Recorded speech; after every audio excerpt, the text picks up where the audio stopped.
Oi, gente, boa noite. Nós estamos começando mais uma vez, mais uma quinta-feira, um culto, um tempo de reflexão na palavra do Senhor, um tempo de crescermos juntos, um tempo de aprendermos um pouco mais da palavra de Deus.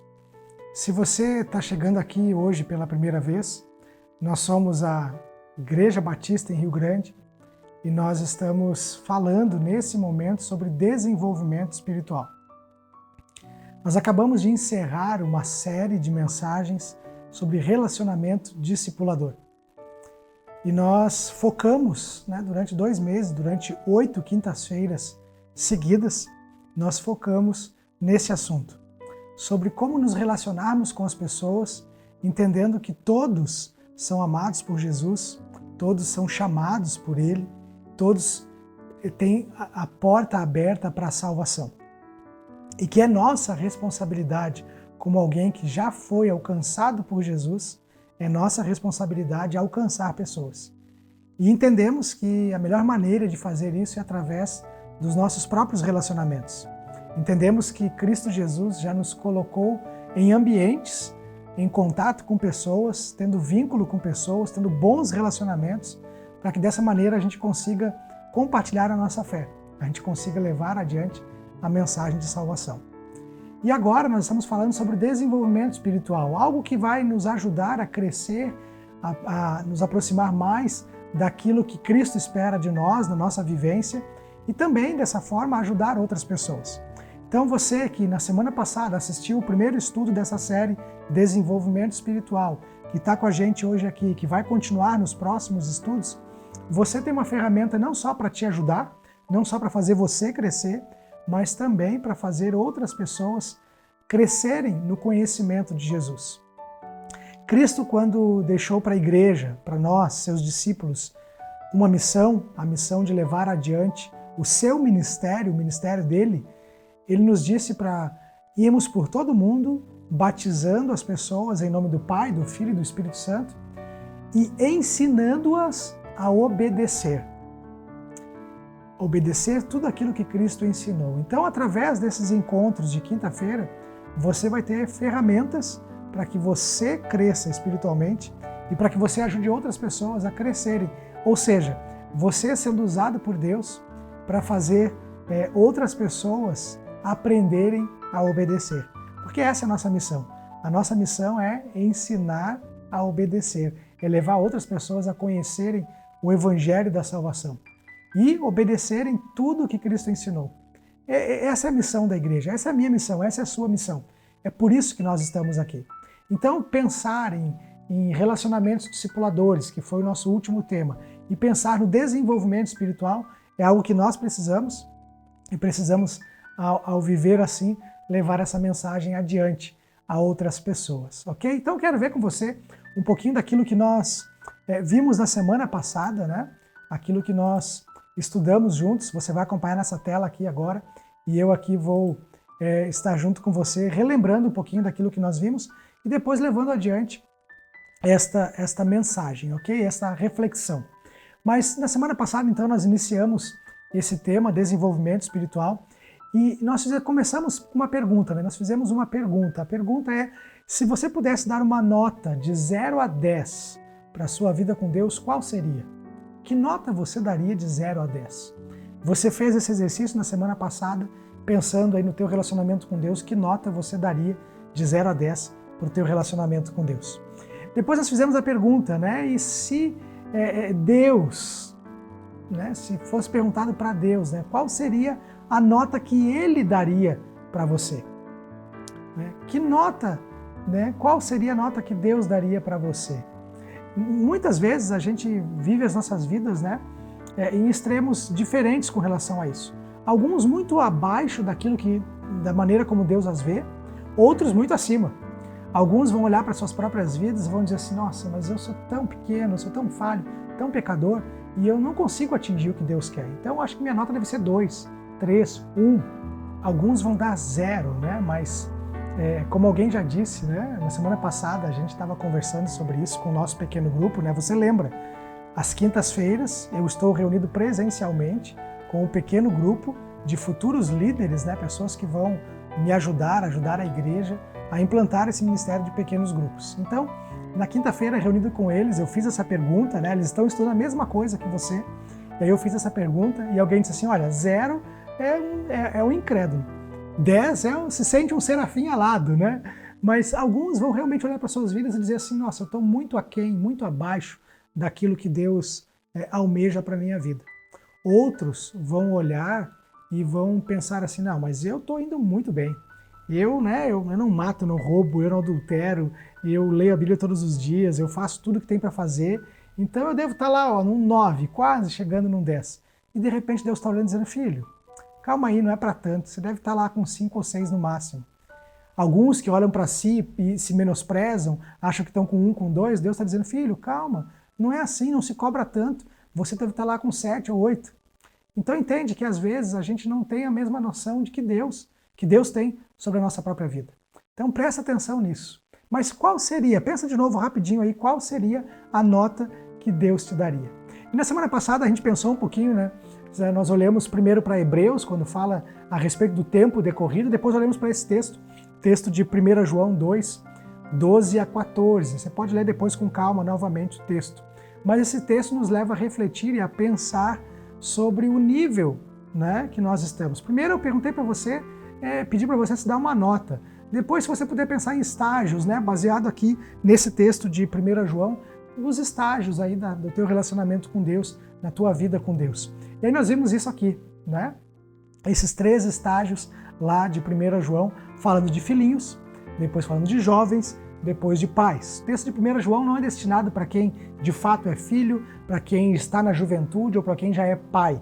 Não, o texto lá ele está relacionando com a vida com Deus, o tempo de maturidade. Né? Então aqueles filhinhos que acabaram de nascer, que estão vivendo aquele momento de consciência de que os pecados foram perdoados, né? Depois os jovens, aqueles que têm vencido já o maligno, depois os pais, aqueles que conhecem profundamente a Deus e têm filhos, geram filhos. Quando a gente tem esse conhecimento profundo de Deus, que nós estamos vivendo assim, temos que gerar filhos.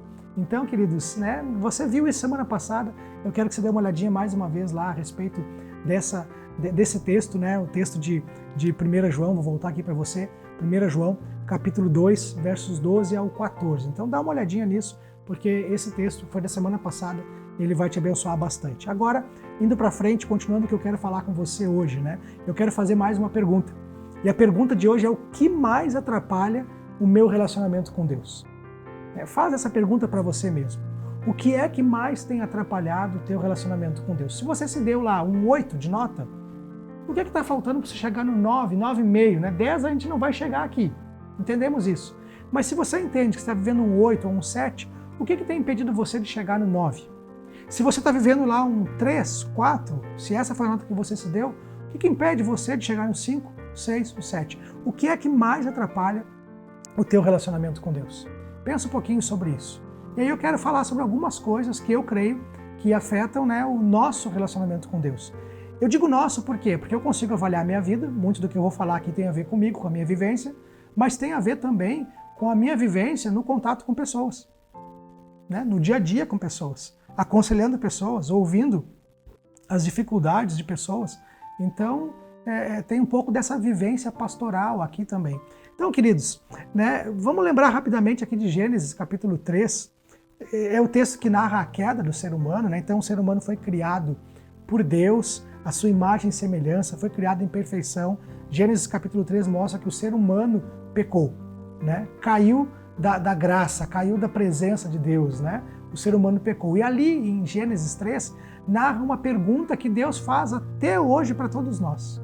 A pergunta é: onde estás? Essa pergunta de Gênesis, ela continua ecoando todos os dias até nós. Deus continua nos perguntando: aonde estás? Cadê você?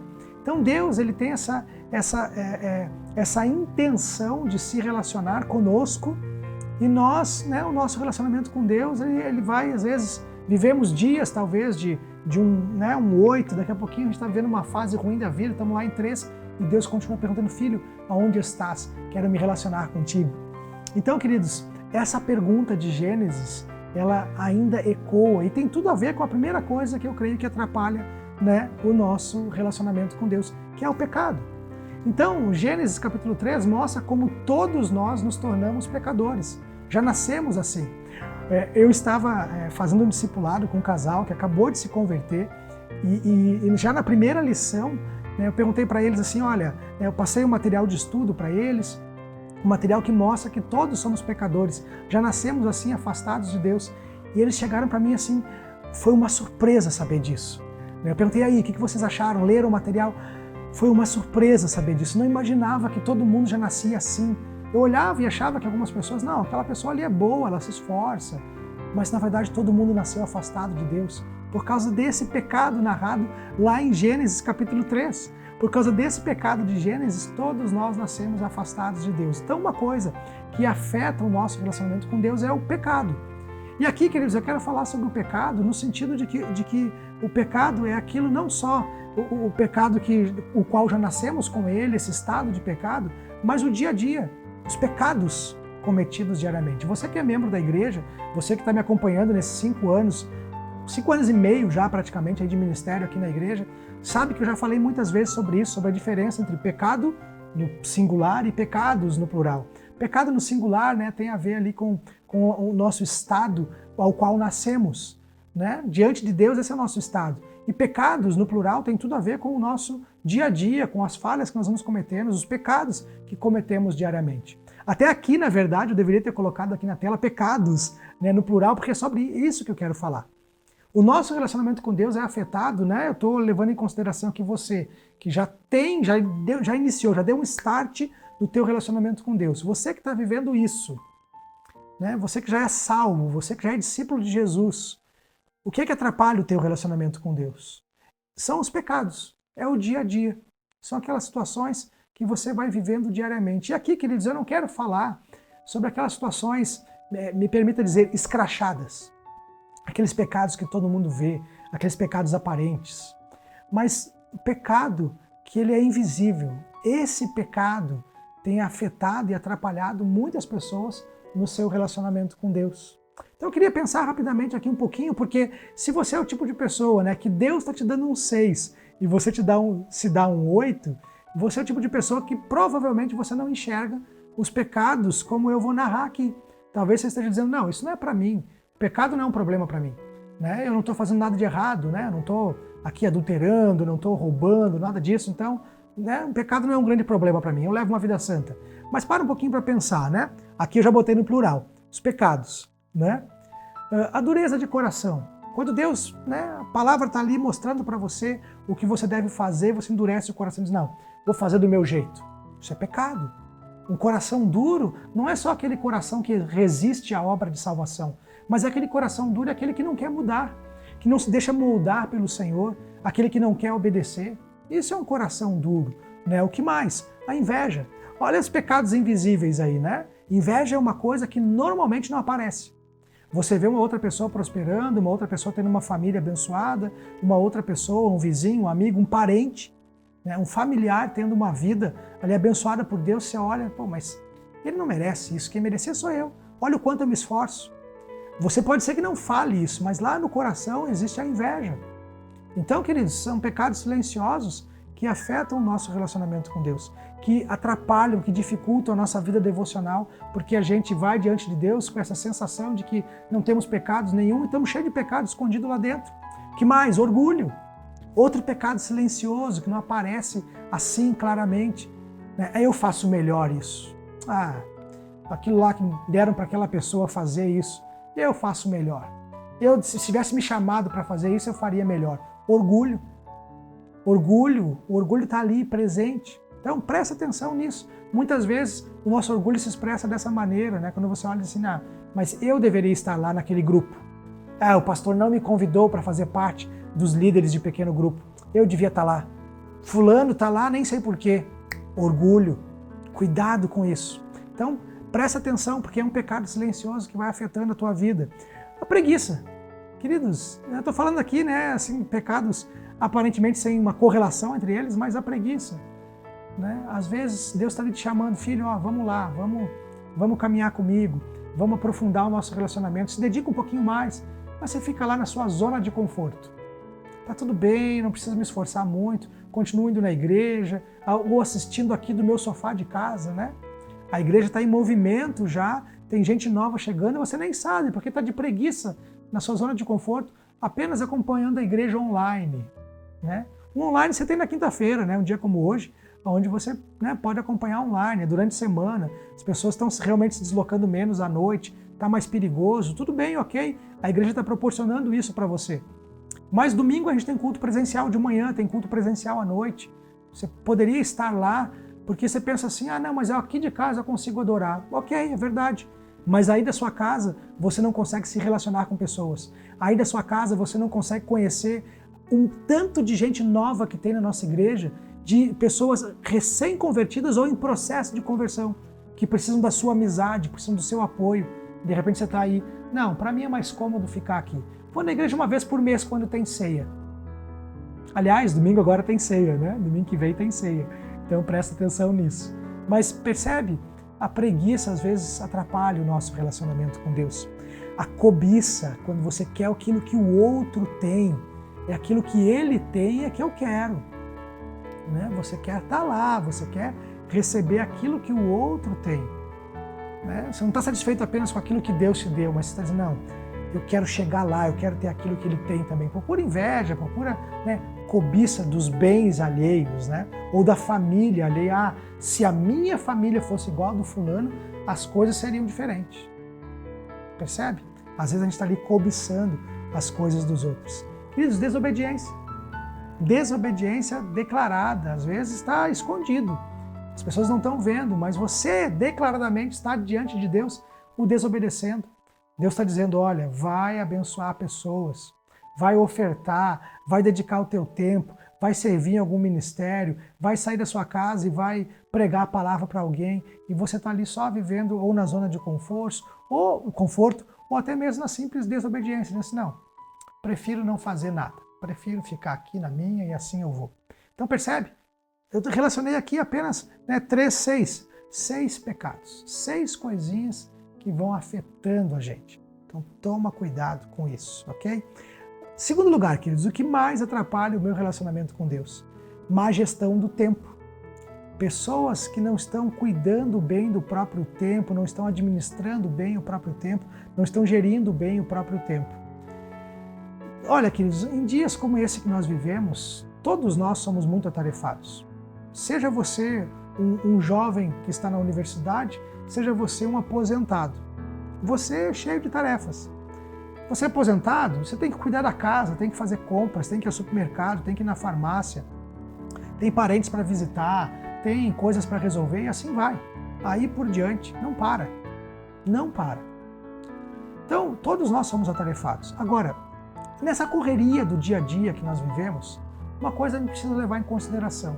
Será que realmente nós temos tantas atividades assim? Será? Reflete um pouquinho. Será que o fato de você viver tanto na correria não é o fato de você estar gerenciando, né, o teu tempo de uma maneira errada? Às vezes você está ali vivendo o teu dia a dia, mas amanhã eu faço isso, hoje eu vou fazer tal coisa, de repente, não, hoje eu descanso e amanhã eu faço isso. Ou você chega em casa à noite, passou o dia inteiro correndo. Vamos pensar aí num universitário, teve aula o dia inteiro, não deu tempo, acordou meio atrasado, não conseguiu parar para tirar um tempo de oração e leitura bíblica. Aí você pensa assim, não, quando eu chegar em casa à noite, eu vou tirar um tempo com Deus. Aí você chega em casa cansado da aula. O que você diz? Não, eu vou descansar um pouquinho antes. Vou botar as pernas para cima aqui, vou descansar. Aí começa a ver vídeo no celular, né? Começa a ver vídeos engraçados, ver ali coisinhas, né?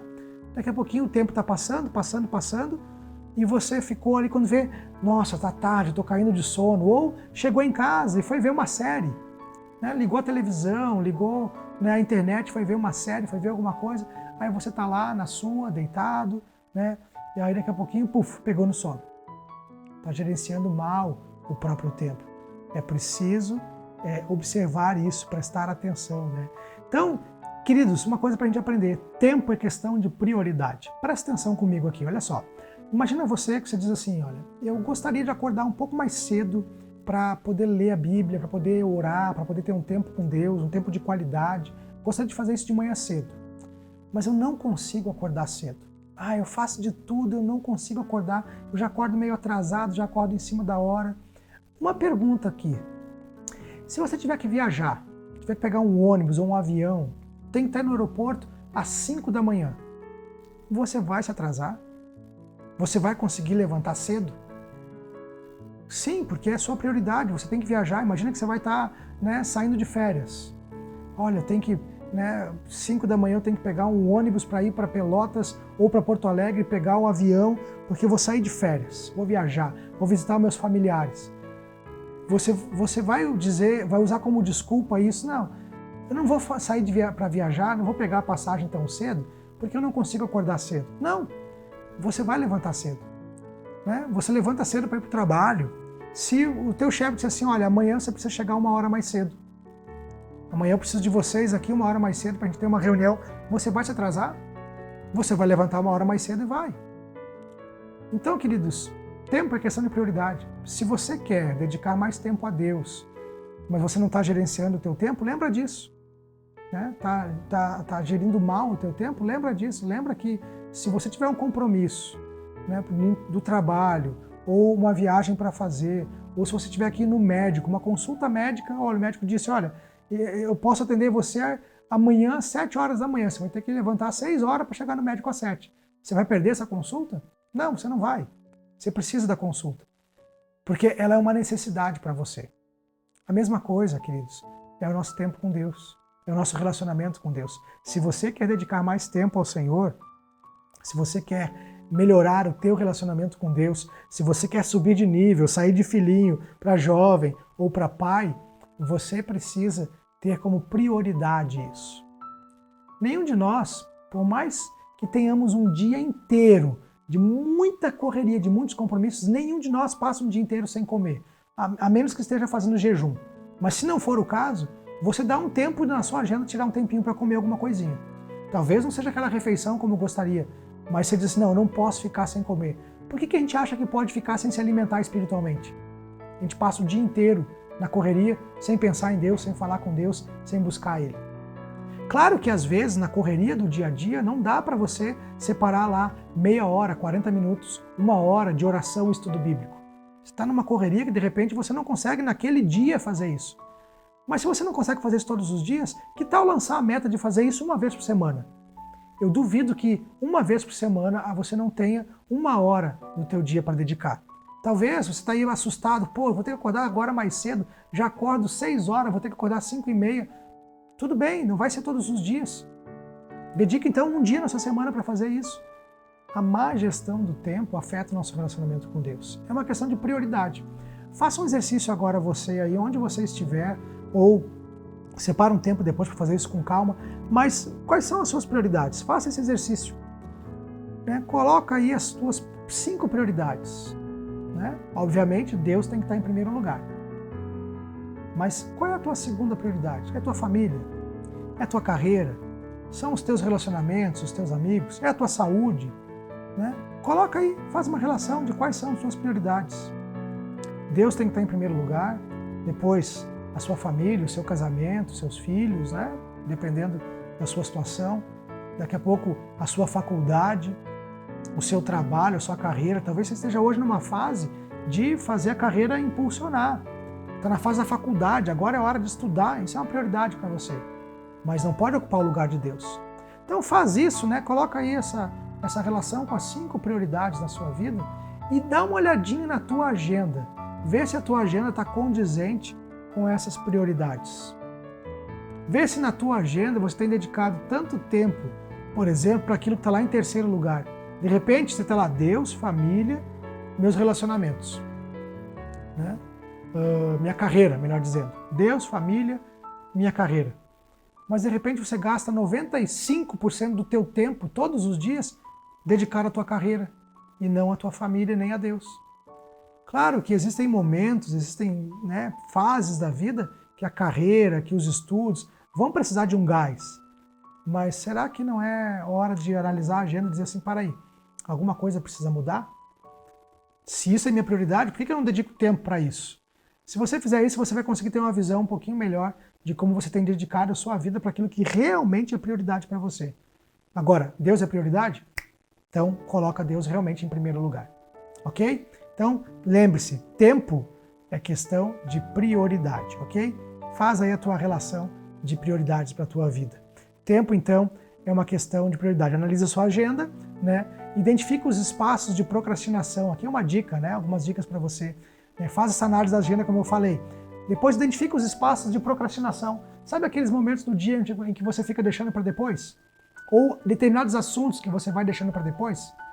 Né? Dá uma olhadinha, quem sabe ali é a hora que você precisa ajustar a tua agenda para dizer assim, ó, aqui eu vou parar de deixar para depois, vou resolver isso aqui agora. Né? Eu já dei o exemplo antes, né? Chega em casa cansado e em vez de buscar a Deus, né, não buscou o dia inteiro, não se alimentou o dia inteiro, vai deixando para depois. Né? E depois reorganize a sua agenda de acordo com as reais prioridades. Tá ok? Então, aqui fica essa relação fácil para você. Depois de você fazer isso aqui, né? Depois de você fazer suas prioridades, você olha lá para a sua agenda e você tenta reorganizar as coisas dessa maneira, ok? Vamos lá, em terceiro lugar, o que atrapalha o meu relacionamento com Deus? O que mais atrapalha? Né? Em terceiro lugar, a falta de prestação de contas. Queridos, isso aqui é tão importante e tão pouco compreendido.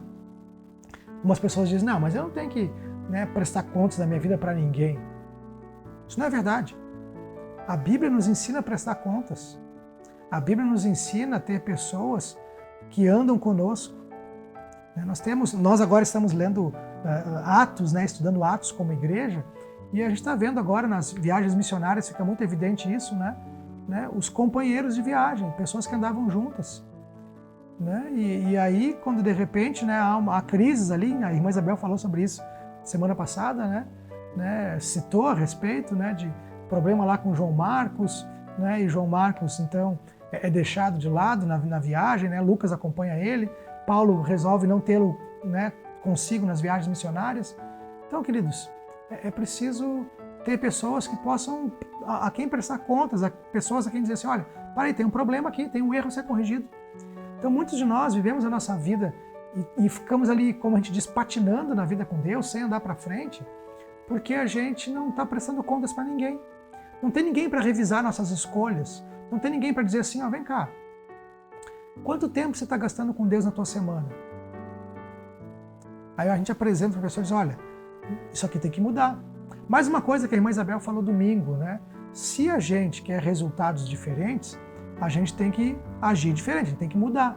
Porque se a gente continuar fazendo as mesmas coisas, vamos ter os mesmos resultados. Você viu isso no último domingo? Se não viu, acesse nosso canal no YouTube aqui, vai nos cultos de domingo e você vai ouvir isso. Então, queridos, a gente precisa aprender a prestar contas para alguém. Se você não presta contas para ninguém e está patinando na sua vida com Deus, é aí um dos motivos. É hora de chamar alguém para caminhar com você. Eu tenho pessoas com quem eu converso quase que diariamente, e compartilho, me forço a compartilhar textos bíblicos para poder me forçar a não deixar para depois. Eu tenho esse compromisso de prestar contas para essa pessoa, de mostrar o meu devocional, dizer, estou lendo a Bíblia, estou lendo esse texto, estou compartilhando isso. Quem sabe você faz isso? Cria aí um grupo com 2, 3 amigos, diz, olha, vamos compartilhar aqui os textos bíblicos? Estou com uma dificuldade de ler a Bíblia todos os dias, então eu queria alguma coisa que me ajudasse, que me criasse o compromisso. Prestar contas é isso, te cria o compromisso, ok? Só para relembrar aqui, deixar bem marcado, Tiago capítulo 5, verso 16, diz o seguinte, portanto, confessem os seus pecados uns aos outros e orem uns pelos outros para serem curados. A oração de um justo é poderosa e eficaz. Então o texto está dizendo, olha, é preciso confessar uns aos outros. Prestação de contas é isso. Quando a gente presta contas uns aos outros, a gente é curado. Os nossos problemas, pecados recorrentes vão sendo abandonados, vai havendo cura. A gente confessa a Deus para ser perdoado, mas uns aos outros para sermos curados. Então é importante prestar atenção e entender isso, queridos. Ok? Vamos adiante. O que mais atrapalha o meu relacionamento com Deus? Falta de sinceridade na oração. Aqui é um outro ponto que eu vejo que atrapalha muitas pessoas. A falta de sinceridade na oração. Pessoas que tratam esse tempo com Deus de uma maneira muito formal, até mudam o tom de voz, mudam o vocabulário quando vão falar com Deus, tratam com uma formalidade que parece que não está falando com o Pai do céu. né? Nós, em geral, né, exceto famílias disfuncionais, se você não vive ou não viveu numa família disfuncional, você com certeza tinha liberdade de conversar com seus pais, né? Agora, se tinha alguma disfunção ali, ou por parte do pai, ou por parte de você mesmo, né? Posso falar que pai e mãe, se não havia essa disfunção, um problema ali, se era um relacionamento entre pais e filhos saudável, você não tinha cerimônia com seu pai. Você falava, você conversava, talvez alguns assuntos você podia até achar mais delicado, mas na hora de conversar com o pai, você conversava de maneira natural. Não era com cerimônia, não era com vocabulário diferente. Só que por que a gente faz isso com Deus? Por que a gente fala tão normal e quando a gente vai orar, né, a gente fala normal uns com os outros e quando a gente vai orar, a gente fala com Deus com tanta cerimônia? Claro que tem que ter temor a Deus, entender a autoridade dele, com quem estamos falando, com quem estamos nos relacionando. Ele é o Senhor de todas as coisas. Mas Ele é nosso Pai. Jesus nos ensinou a chamar Deus de Pai. Agora, presta atenção, né, numa outra coisa que Jesus ensinou aqui, uma parábola, né, de 2 homens, né, que foram ao templo orar. Um, diz o texto, que era um fariseu, chegou lá e dizia assim: Deus, eu te agradeço porque eu não sou como esses publicanos, como esses pecadores, aí eu faço tudo certinho. Mas um que era pecador, conhecido como pecador, o publicano, alguém que ninguém gostava, alguém que era visto assim como, se tem alguém que Deus não gosta é esse, o publicano, né? Porque era aquele que traía o próprio povo colhendo impostos a favor de Roma. E diz ainda a cultura, né, da época, né, o que nos mostra ali os estudiosos da cultura da época, é que eles levavam um por fora. Além daquilo que cobravam para Roma, eles tinham até um direito meio que legal de Roma de cobrar um pouquinho mais. Então esses que eram odiados, né, Jesus diz, olha, foi esse que foi lá no templo e orou desse jeito.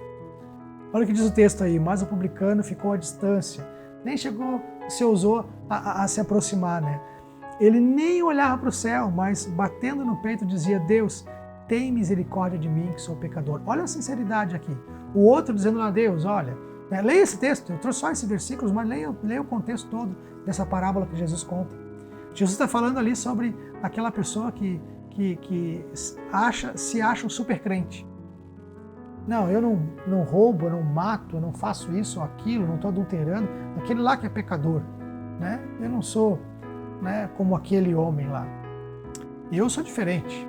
Né? Eu não tenho esses pecados aí. Eu estava ontem conversando com uma pessoa e essa pessoa estava me falando de um determinado pastor que tinha alguns problemas na área moral, né? Questões de dinheiro, questões de adultério, né?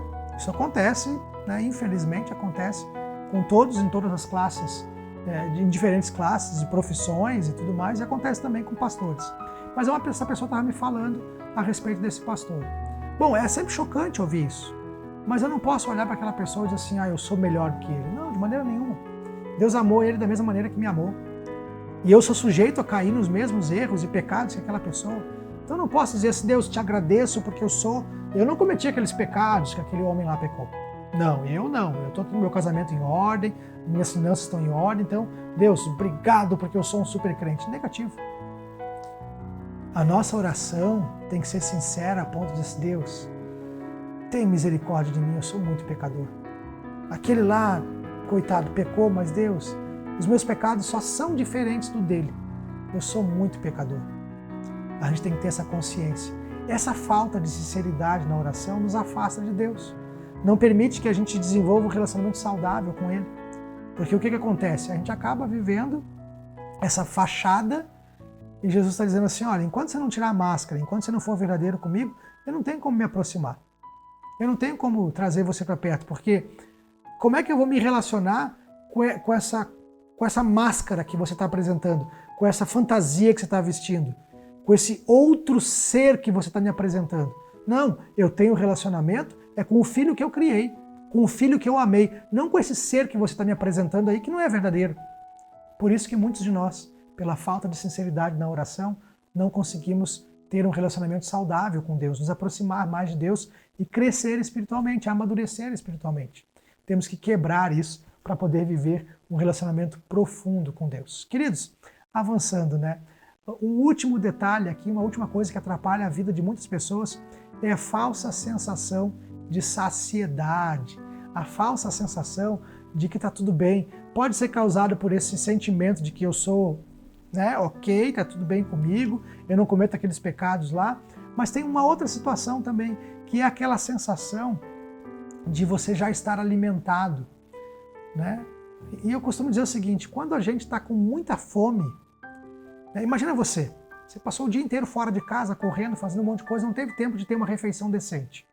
Só de repente comeu uma besteirinha ali, um lanchinho, ou nem comeu nada e chegou em casa à noite, tarde, está morrendo de fome.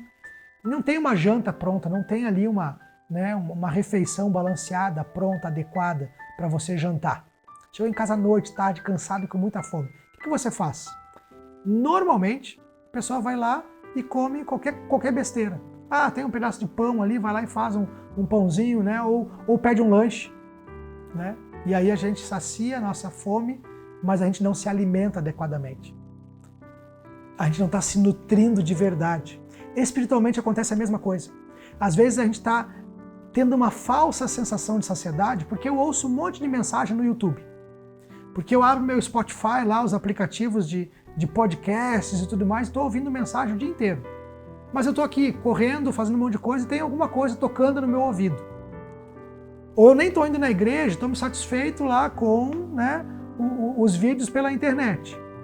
Mas eu não estou de fato eu buscando a Deus. Estou terceirizando para outra pessoa me dizer alguma coisa sobre Deus para eu me sentir satisfeito de alguma maneira. Para eu, de repente, assim, massagear a minha consciência e dizer assim, não, você está buscando a Deus, fica tranquilo.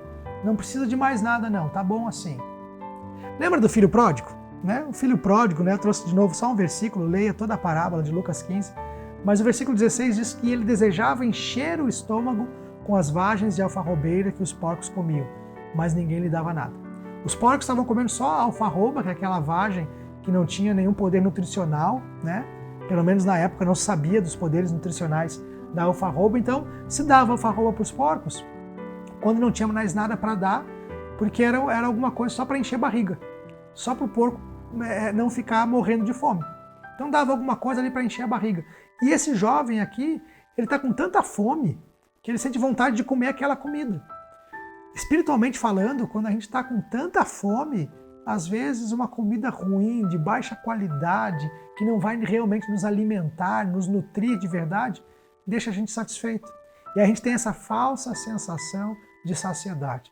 Não, eu busquei a Deus hoje. Eu já ouvi, eu li um versículo, eu li um capítulo da Bíblia. Então, tá tudo bem. Mas você não dedicou tempo em oração, você não dedicou tempo para Deus, você não dedicou tempo para dizer assim, Senhor, eu quero realmente, de fato, ouvir agora o que tu tem para dizer para mim. Parar e meditar, parar e dizer assim, Deus, agora me ajuda a aprender isso que eu li, a introjetar isso a ponto de eu viver e colocar isso em prática, para eu obedecer a tua palavra. Deus, eu quero aprofundar aqui, não quero só ler, eu quero estudar. Sabe, às vezes a gente tem uma falsa sensação de saciedade e isso nos afasta de Deus, isso não nos aproxima de Deus. Então, queridos, é preciso que a gente entenda, que a gente viva de maneira a compreender que Deus tem muito mais para a gente poder se desenvolver espiritualmente. Eu creio que se nós dermos atenção a esses pequenos detalhes, muitas coisas já vão mudar em nossas vidas. Então, por isso eu convido você a prestar atenção em você mesmo, na tua vida, no teu relacionamento com Deus, em tudo que você está vivendo, tudo que você está experimentando no dia a dia e perceber o que você precisa mudar, o que precisa ser corrigido, o que você precisa tratar de maneira diferente para poder desenvolver o teu relacionamento com Deus. Presta atenção nisso, coloca a tua vida diante de Deus e faça a tua parte para que as coisas sejam diferentes. Ok? Vamos orar? Senhor Jesus, eu quero te agradecer porque a gente teve essa conversa tão boa hoje aqui, onde a gente pôde aprender na tua palavra a maneira correta de lidar com o nosso relacionamento contigo. Limpar algumas coisas, mexer na nossa agenda, nas prioridades, poder trabalhar pontos da nossa vida que às vezes são situações realmente pecaminosas, maldade que há no nosso ser lá dentro, que a gente acaba escondendo de outros, mas que Tu conhece. Situações que basta apenas um ajuste, talvez acordar mais cedo, ajustar a agenda e assim poder dedicar mais tempo para Ti. Isso com certeza vai melhorar muito a nossa vida. Então, Deus, em nome de Jesus, Pai, nos ajuda a enxergar essas coisas, a corrigir, a não viver com uma falsa sensação de saciedade espiritual, mas poder, de fato, nos alimentar, nos nutrir da Tua palavra. Deus, trabalhe no meu coração, trabalhe no coração dos meus irmãos, que todos nós possamos, de fato, viver um relacionamento saudável contigo e amadurecer e crescer nesse relacionamento contigo. Eu oro por isso, Pai, no nome de Jesus. Amém. Querido, que Deus te abençoe, que você seja cheio dessa palavra e que você possa ser transformado por ela. Eu espero encontrar você de novo no domingo pela manhã, no culto presencial às 10 horas ou à noite às 19h30, nos nossos 2 cultos presenciais que temos aos domingos. Vamos ter ceia nos 2 cultos, então espero ver você presencialmente lá, mas se não, você pode acompanhar aqui pelo YouTube mesmo, ok? Que Deus te abençoe, fica na graça de Deus.